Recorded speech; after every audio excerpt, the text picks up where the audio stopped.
ಇವತ್ತಿನ the Hindu article ಅಂದರೆ BESCOM launches the PM drive portal for private charge point operators ಅಂತೇಳಿ. ಅಂದರೆ ಏನು ಮಾಡಲಾಗಿದೆ ಅಂದರೆ ಬೆಸ್ಕಾಂ ಅವರು ಇದಾರಲ್ಲ, BESCOM is the nodal agency for the implementation of PM drive scheme ಅಂತೇಳಿ ಗೊತ್ತಿರಬೇಕು. ಅಂದರೆ ಕರ್ನಾಟಕದಲ್ಲಿ PM E-ಡ್ರೈವ್ ಸ್ಕೀಮನ್ನು ಬೆಸ್ಕಾಂ ಅವರು ಇದು ಮಾಡ್ತಾ ಇದ್ದಾರೆ, ಇಂಪ್ಲಿಮೆಂಟ್ ಮಾಡ್ತಾ ಇದ್ದಾರೆ.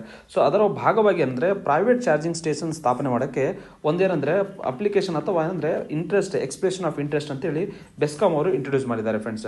ಸೊ ಇನ್ನೊಂದು PM E-ಡ್ರೈವ್ ಸ್ಕೀಮ್ ಇದೆಯಲ್ಲ, ಇದರಲ್ಲಿ ಪ್ರಮುಖವಾಗಿ 3 ಅಂಗಗಳಿದಾವೆ. ಇದನ್ನು ಈ ಒಂದು ಸ್ಕೀಮನ್ನು ಏನಂದರೆ A, B ಮತ್ತು C ಕ್ಯಾಟಗರಿ ಅಂತೇಳಿ ಡಿವೈಡ್ ಮಾಡಲಾಗಿದೆ ಫ್ರೆಂಡ್ಸ್. A ಕ್ಯಾಟಗರಿಯಲ್ಲಿ ಆರ್ಟಿಕಲಲ್ಲೇ ಕೊಟ್ಟಿದ್ದಾರೆ. ಇದರ ಒಂದು ಪ್ರಮುಖ ಏನಂದರೆ ಎಲ್ಲಿ A ಕ್ಯಾಟಗರಿಯಲ್ಲಿ ಎಲ್ಲಿ ಚಾರ್ಜಿಂಗ್ ಸ್ಟೇಷನ್ ಸ್ಥಾಪನೆ ಮಾಡ್ತೀವಿ ಅಂತ ಬಂದಾಗ ಏನಂದರೆ ಪ್ರಮುಖವಾಗಿ ಸ್ಟೇಟ್ ಮತ್ತು ಸೆಂಟ್ರಲ್ ಗೌರ್ಮೆಂಟ್ ಆಫೀಸ್ ಅದಾವಲ್ಲ, ಅಲ್ಲಿ EV ಚಾರ್ಜಿಂಗ್ನ ಸ್ಥಾಪನೆ ಮಾಡೋದು.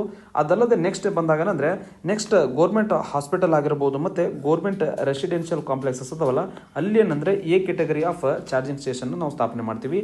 ಮತ್ತು B ಕ್ಯಾಟಗರಿ ಬಂದಾಗ ಏನಂದರೆ ಗೌರ್ಮೆಂಟ್ ಓನ್ಡ್ ಅಥವಾ ಗೌರ್ಮೆಂಟ್ ಮ್ಯಾನೇಜ್ಡ್ ಪಬ್ಲಿಕ್ ಲೊಕೇಶನ್ಸ್ ಅದಾವಲ್ಲ, ರೈಲ್ವೆ ಸ್ಟೇಷನ್ ಆಗಿರ್ಬೋದು ಮತ್ತು airport authority of India managed airports ಆಗಿರ್ಬೋದು, ಅದಲ್ಲದೆ ಮೆಟ್ರೋ ಸ್ಟೇಷನ್ಸ್ಗಳಲ್ಲಿ ಮತ್ತು public sector fuel retail outlets, ಅದಲ್ಲದೆ ಏನು ಗೊತ್ತಾ KSRTC ಬಸ್ ಸ್ಟ್ಯಾಂಡ್ಗಳಲ್ಲಿ ಈ ಒಂದು EV ಸ್ಟೇಷನ್ ನಾವು ಕ್ಯಾಟಗರಿ B ಅಂತೇಳಿ ಕರಿತೀವಿ. ಸೊ ಈಗ ನ್ಯೂಸಲ್ಲಿರುವಂಥ ಒಂದು ಪಾಯಿಂಟ್ ಏನಕ್ಕಿದೆ, ಕ್ಯಾಟಗರಿ ಸಿಗೋಸ್ಕರ ಏನು ಮಾಡ್ತಾರೆ ಅಂದರೆ ಬೆಸ್ಕಾಂ ಅವ್ರು ಏನಂದರೆ ಬೆಸ್ಕಾಂ ಅವ್ರೇನಂದರೆ ಪ್ರೈವೇಟ್ ಅವ್ರನ್ನ ಏನಂದರೆ ಒಂದು ಅಪ್ಲಿಕೇಶನ್ ಇನ್ವೈಟ್ ಮಾಡಿ ನೀವು ಕೂಡ ಏನಂದರೆ ಚಾರ್ಜಿಂಗ್ ಸ್ಟೇಷನ್ನ ಎಸ್ಟಾಬ್ಲಿಷ್ ಮಾಡ್ಬೋದು ಅಂತೇಳಿ ಅವರು ಕೂಡ ಏನಂದರೆ ಒಂದು ಅಪ್ಲಿಕೇಶನ್ನ ಕರೆದಿದ್ದಾರೆ. ಸೊ ಫ್ರೆಂಡ್ಸ್, ಅದಲ್ಲದೆ ಇಂಪಾರ್ಟೆಂಟ್ ಆಗಿ ಏನು ಗೊತ್ತಾ, ನಮಗೆ ಎಕ್ಸಾಮ್ ದೃಷ್ಟಿಯಿಂದ ಈ PM E-ಡ್ರೈವ್ ಸ್ಕೀಮು ಯಾವ ಮಿನಿಸ್ಟ್ರಿ ಅಂಡರ್ ಬರುತ್ತೆ ಅಂತ ಗೊತ್ತಿರಬೇಕು. ಸೊ ಪ್ರಮುಖವಾಗಿ ಏನಂದರೆ ಈ ಸ್ಕೀಮನ್ನು ಅಂದರೆ ಮಿನಿಸ್ಟ್ರಿ ಆಫ್ ಹೆವಿ ಇಂಡಸ್ಟ್ರೀಸ್ ಅಂತ ಬರುತ್ತಲ್ಲ, ಅದನ್ನು ಲಾಂಚ್ ಮಾಡಿದ್ದಾರೆ. ಇದರ ಮಿನಿಸ್ಟರ್ಸ್ ಏನಂದರೆ ನಮ್ಮ ಕರ್ನಾಟಕದವರು ಆಗಿರುವಂತಹ HD ಕುಮಾರಸ್ವಾಮಿ ಅವರಿದ್ದಾರೆ. ಮತ್ತು ಇದರಲ್ಲಿ ಟೋಟಲ್ ಅಲೋಕೇಶನ್ಸ್ ಎಷ್ಟು ಬಜೆಟ್ ಅಲೋಕೇಟ್ ಮಾಡಿದೆ ಅಂದರೆ 10,900 ಕೋಟಿ ಇದರಲ್ಲಿ ಬಜೆಟನ್ನು ಕೊಡಲಾಗಿದೆ. ಇಂಪಾರ್ಟೆಂಟ್ ಆಗಿ ಏನಂತ ಗೊತ್ತಾ, ಇದರ ಡ್ಯೂರೇಷನ್ ಬಂದಾಗ 2024ರಿಂದ 26ವರೆಗೆ ಈ ಒಂದು ಸ್ಕೀಮ್ ಆಕ್ಟಿವ್ ಆಗಿ ರನ್ ಆಗುತ್ತೆ.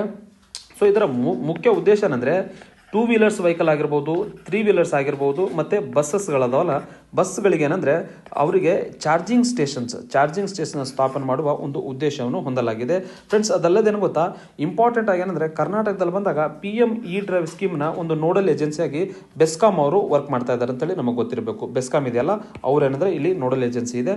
ಅದಲ್ಲದೆ ಏನು ಗೊತ್ತಾ, ನಿಮ್ಗೆ ಗೊತ್ತಿರುವ ಮಾಹಿತಿ ಏನಂದರೆ ಫೇಮ್ ಅಂತೇಳಿ ಒಂದು ಸ್ಕೀಮ್ ಇತ್ತು. ಫೇಮ್ ಸ್ಕೀಮಲ್ಲಿ ಏನು ಮಾಡ್ತಾರೆ ಅಂದರೆ ಫೇಮ್ 1.0 ಮತ್ತು 2.0 ಅಲ್ಲಿ ಏನು ಮಾಡ್ತಾರೆ ಅಂದರೆ ಬಸ್ಸಸ್ಗಳನ್ನು EV ಬಸ್ಸಸ್ ಅದಾವಲ್ಲ, ಅದನ್ನೇನಂದರೆ ಕರ್ನಾಟಕದಲ್ಲಿ ಪ್ರಮೋಟ್ ಮಾಡಲಾಗಿದೆ.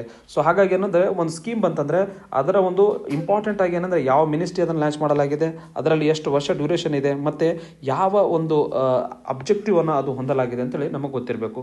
ಸೊ ಈ ರೀತಿಯಾಗಿ ನೀವು ಆರ್ಟಿಕಲ್ ಓದಬೇಕು.